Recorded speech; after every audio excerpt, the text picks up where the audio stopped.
Assalamualaikum warahmatullahi wabarakatuh. Perkenalkan, saya Safira Maudi, NPM 213507006.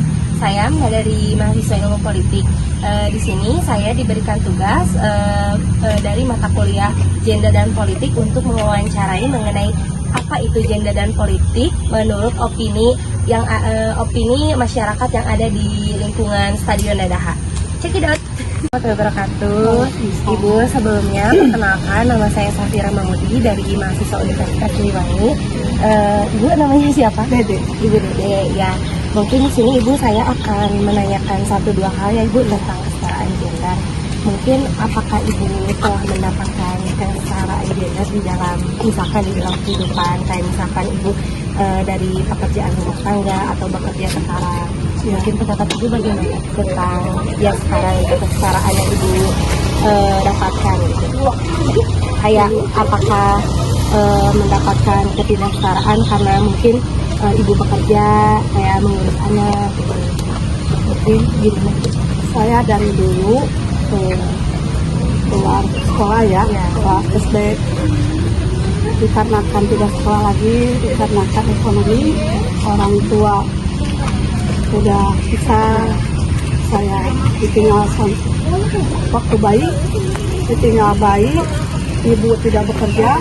Kalau dulu mah ada suami jualan, sekarang udah cerai, nggak jualan lagi, diam di rumah, nggak bekerja, putus yang ada pekerjaan lah.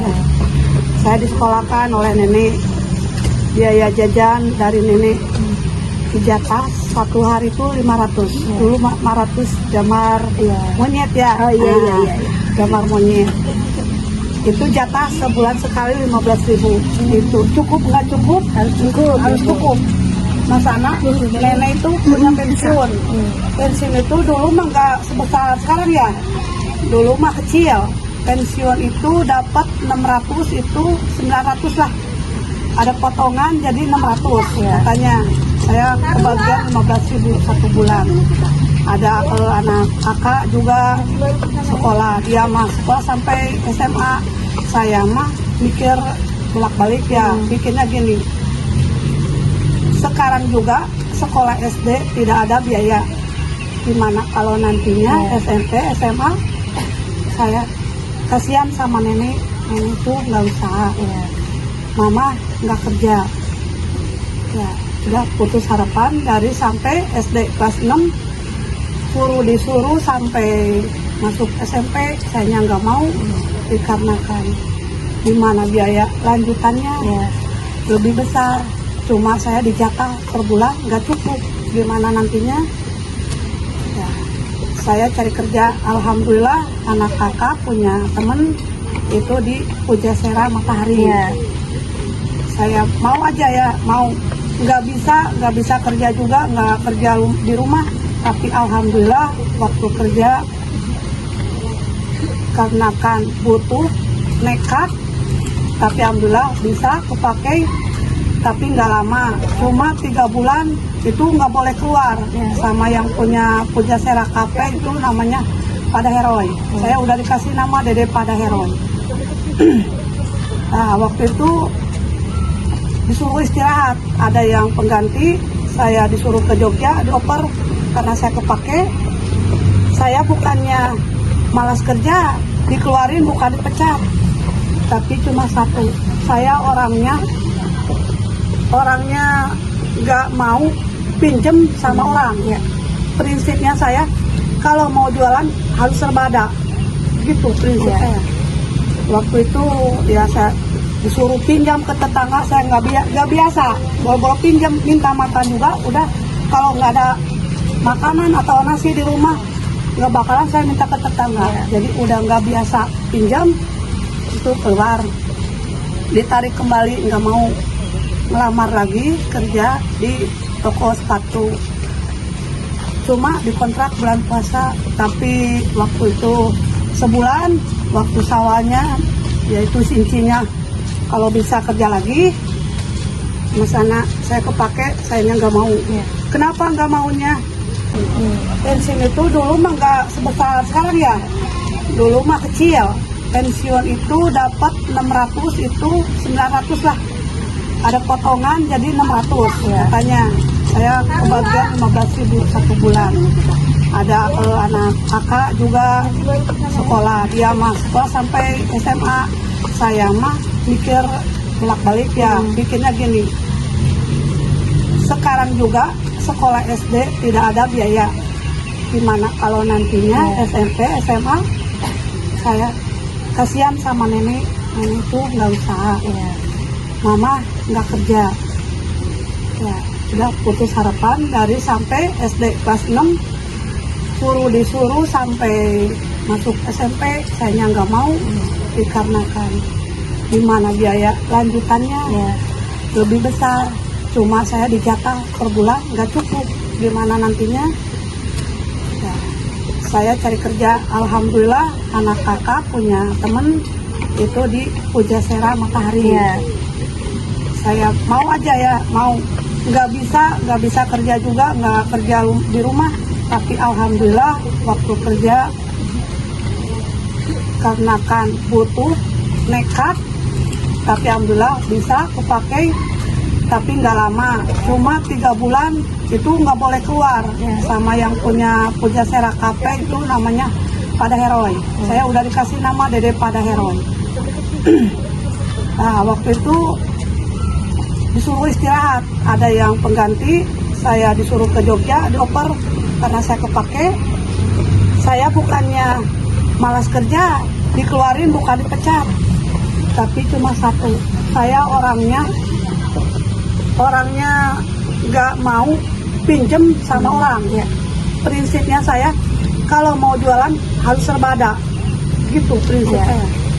Waktu itu ya saya disuruh pinjam ke tetangga, saya nggak biasa, boro-boro pinjam, minta makan juga, udah kalau nggak ada makanan atau nasi di rumah nggak bakalan saya minta ke tetangga. Jadi udah nggak biasa pinjam, itu keluar, ditarik kembali, nggak mau melamar lagi kerja di toko sepatu. Cuma dikontrak bulan puasa, tapi waktu itu sebulan, waktu sawahnya yaitu sincinya, kalau bisa kerja lagi, misalnya saya kepake, sayanya nggak mau. Kenapa nggak maunya? Bukannya saya nggak kepake, bukannya saya berbelit-belit atau malas. Satu, yaitu yang di Pujasera barangnya nggak komplit, harus pinjem sisa. Saya pingin nyetok, nggak bisa. Kalau di toko sepatu mah itu bosnya ya, sengkonya, orangnya gimana ya, nggak sabaran. Jadi emang dia bedegong ya, keras kepala. Saya mah bisa belilah hatenya. Gimana sekeras orang, ada jalannya tunjuk orang, bisa ngeluh orang itu gimana caranya. Saya udah tahu dia singko. Ada tetangga semua bilang, Teteh kok kuat kerja di sana, orangnya gini. Kok Teteh kuat? Ya namanya juga orang. Sekeras batu pun, sepedegong orang pun pasti ada selah-selahnya. Saya ditarik lagi, udah nggak mau kerja, ya udah keluar, ngelamar lagi. Alhamdulillah kerja lagi di pabrik lama setahun, di pabrik Iliang, di pabrik kue, udah kepake, udah punya, udah tanggung jawab. Ya dari sana saya menikah, punya suami, nggak tanggung jawab, punya anak satu cewek. Sama itu hukum karma, kata orang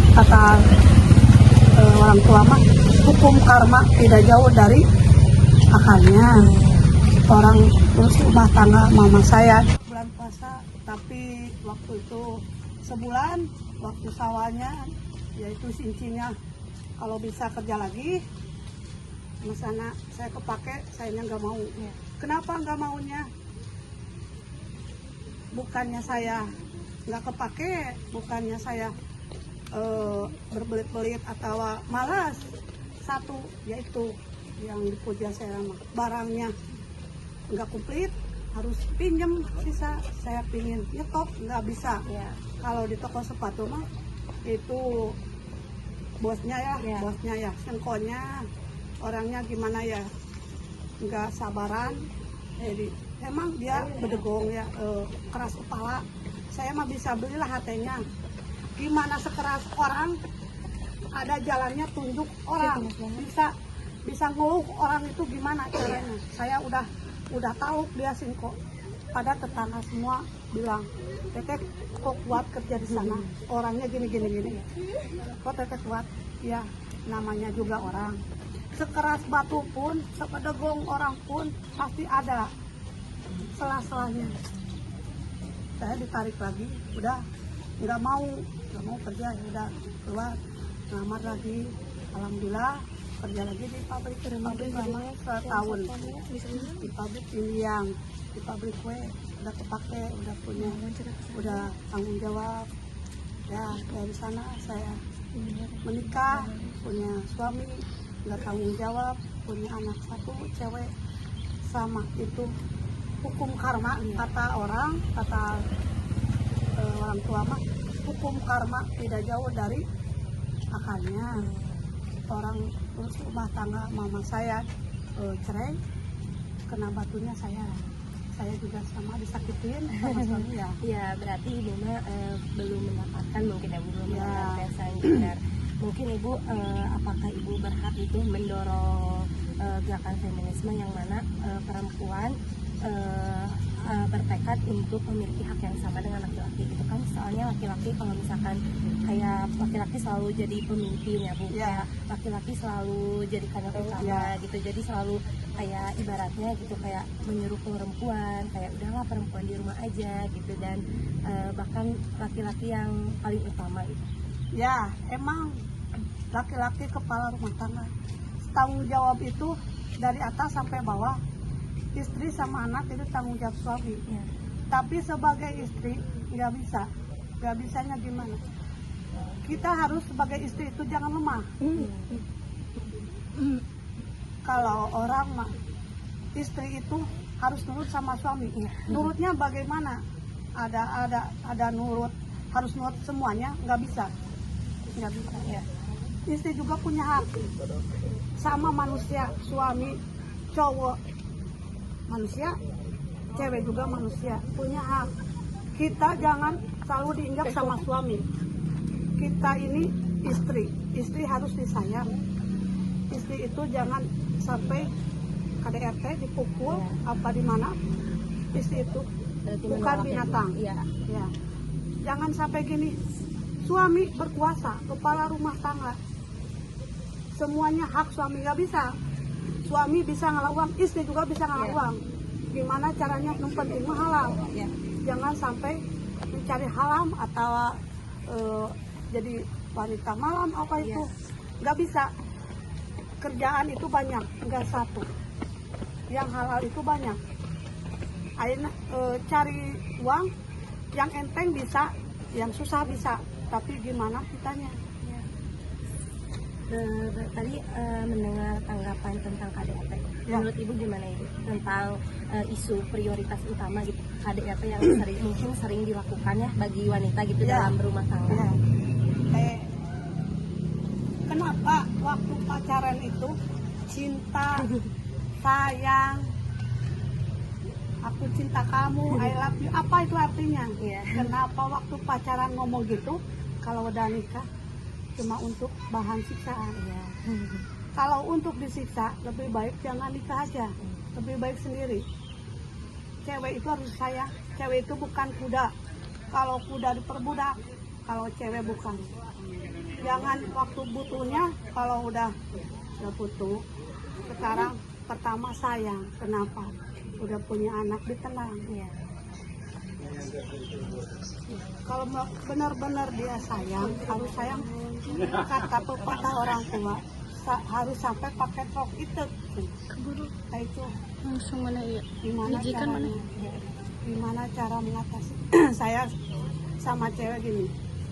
Di mana di mana satpam itu kan Rumah tangga itu kayaknya katakanlah digital segala. harus siap semuanya, Lagi harus jadi menerima gitu, apa Kak, adanya, harus bisa menjalani rumah tangga. Abeh. Gimana rumah tangga? Tahu nggak cara rumah tangga? Saya Ya, orang 2 bodoh, hari deh. tapi belajar sedikit-sedikit pasti bisa. Misalnya gimana? Pingin nggak disayang sama suami? Pingin nggak sampai awet nenek kakek? Pingin nggak kita romantis? Banyak orang nggak romantis, banyak orang cewek disiksa. Kenapa? Itu cowok bisa istri, apa salahnya? Pasti ada kekurangan. Ya. Ada yang nggak mau, ya. Ada ini malas, pasti ada sebabnya. Itu KDRT ada sebabnya. Apa Kalau itu dia bebas. sebabnya? Pasti ada. Nggak mungkin suami bisa istri, tapi nggak ada sebab. Ya. Ya, mungkin ibu segitu mungkin. Saya mau panjang lah, Ya, panjang ceritanya makasih ibu bisa. ya. Makasih ibu udah mau diwawancara detail banget ini ngomonginnya. Makasih ibu, mohon maaf pengganggu waktunya ya. Makasih. Ya. Sebelumnya perkenalkan, saya Safira Maudi, mahasiswa Universitas Siliwangi dari jurusan Ilmu Politik. Namanya siapa? Aldin. Oh, Aldin. Ya, ini teh ada matkul politik gender. Di sini mungkin saya ada sedikit pertanyaan tentang gender. Menurut A, perlu nggak kalau misalkan terutama bagi cowok gitu, perlu nggak mendapatkan kesetaraan gender? Kayak memiliki hak yang sama gitu, kayak hak yang sama bagi sesama jenis, hak apapun itu. Kayak misalkan hak berpendapat, gitu, hak keadilan, hak berpendidikan, hak hidup. Apakah perlu? Nggak perlu. Ya. Terus apakah pernah nggak menerima ketidaksetaraan gender, kayak misalkan cowok kan selalu disuruh dituntut untuk mengalah gitu. Mungkin mungkin apa yang pernah alami tentang mengenai ketidaksetaraan gender yang pernah alami gitu di kehidupan. Kayak mungkin cowok harus ngalah gitu, kayak misalkan disalahin terus apa gimana? Nggak harus sih, nggak harus harus tegas gitu. Ya, mungkin gitu. Makasih ya. Oke. Ya.